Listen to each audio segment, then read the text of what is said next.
Hey friend, I'm Brian Hart. I'm Karen McFarland-Holman. Today I'm going to be talking about a super important project that has to do with debt, something we can probably all relate to.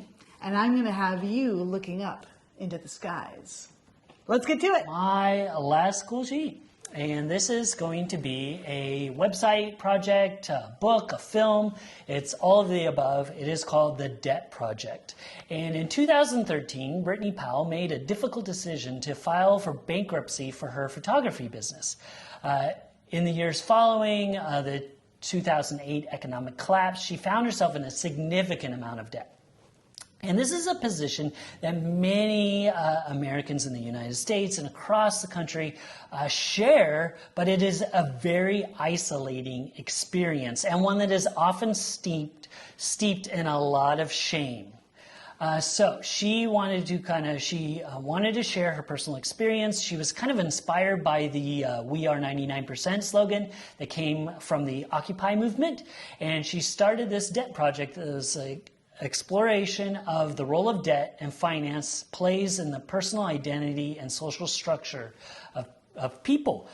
So the book presents an intimate look into 99 different lives, each shared by an aggressively honest portrait of the person's home, surrounded by all of their belongings, and then it's accompanied, so it's a picture, and then it's accompanied by a handwritten note of the amount of debt that that person has and the story behind it. So some of these are pretty repetitive and very depressing. A lot of it's house debt. Mortgage is one of the biggest factors, but also living in an expensive city, just difficulty finding a job that after you've graduated, and it's not just during the recession, but anytime. Maybe it's from a bad marriage or a bad divorce, and tons of student loans and debt. But just knowing that you aren't alone can in itself help a lot right off the bat, especially because this is so much shame that is, goes with debt. And I love that this is trying to change it. Check out The Debt Project. Oh, this is so important for people. Yeah. And I think right now it's probably more important than ever. Yes, absolutely. I mean, it's probably relevant and important all the time. And that's kind of actually the thing is like we try to say, oh, this is because of the recession or this is because of whatever. Yeah. But it's actually, this happens all the time and to so many people. 99% of the people pretty much have some kind of debt. Wow. Or I don't know if that's the exact statistic, but it's a lot. It's a lot of people and a lot of debt. And it is very vilified though. People, the creditors, the big business, whoever it is, try to act like it's not a problem shared by a ton of people. That if you have that, then that's your problem and you don't know how to manage money or you don't know what you're doing, and which is pretty much baloney. I love it. I love that this is just talking about it more. It can never be a bad thing. Does she have any teaching about what to do about it, or is it more of awareness and helps you feel like there are others who have this problem? It's not just me. It's mostly awareness and just bringing it to light that you're not alone in this. So she doesn't even dive into it, and there's plenty of cool sheets even that we've shown that talk about different ways to help your own debt or get out of that. But I think just sharing this that you're not alone is enough for this piece. Yes, it's really cool. It's hugely important. And there's on our website, there's you can get the book, you can go on the website. She has short films about it. There's so many different kinds of resources, so however is best for you to check that out, there's a way in that resource.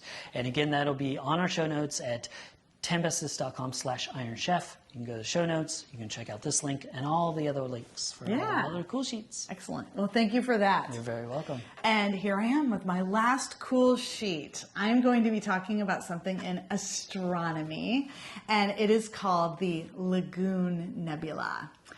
Formally, it is known as M8, but man, I don't like it when things in space are called like numbers and letters. Let's call it the Lagoon Nebula. This was discovered way back in the 1600s, actually, by an Italian astronomer, Giovanni Battista, who, like others at that time, was seeking out nebulous objects instead of stars and planets up in the night sky, and he wanted to catalog them as stationary objects so that they wouldn't be mistaken for comets that were somewhat nebulous but would travel through the sky.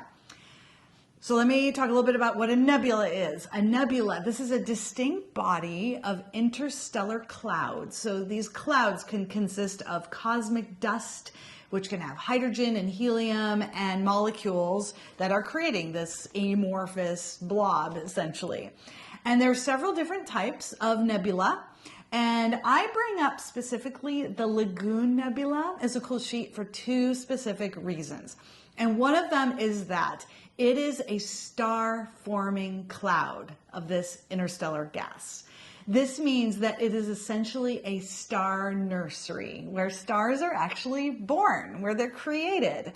And seeing that magic with your own eyes is enough to take your breath away. It took my breath away the first time I saw the Lagoon Nebula, which was just 2 weeks ago.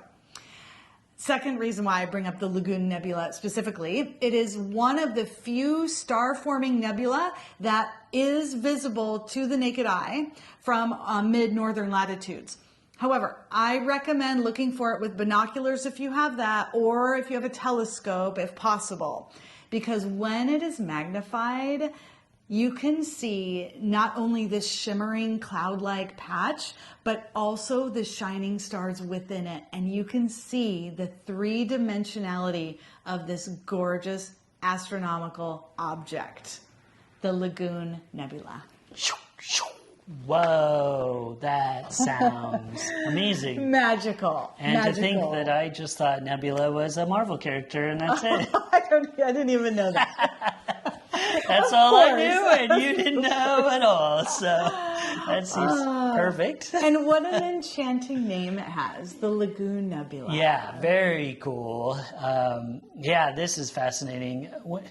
There's so much more out there than we even kind of know, especially me, when I just think it's something completely different. No, I didn't know that it had something to do with space, but not any of this kind of detail. So yeah.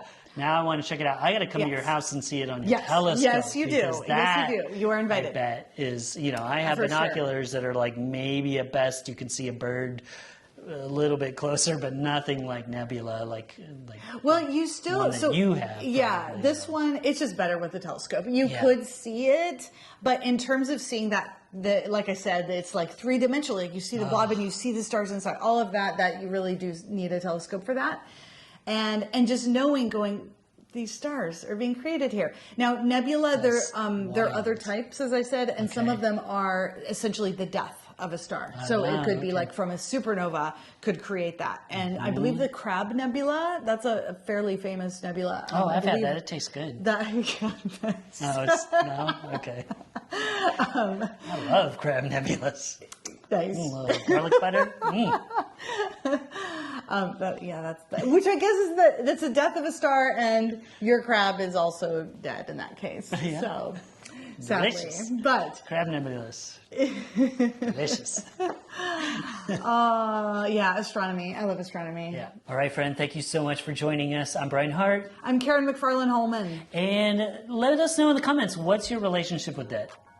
And how about looking up at the sky? What's your favorite thing to look at up there? And please like and subscribe to 10 Bestest. It helps us so much. And don't forget to stay curious.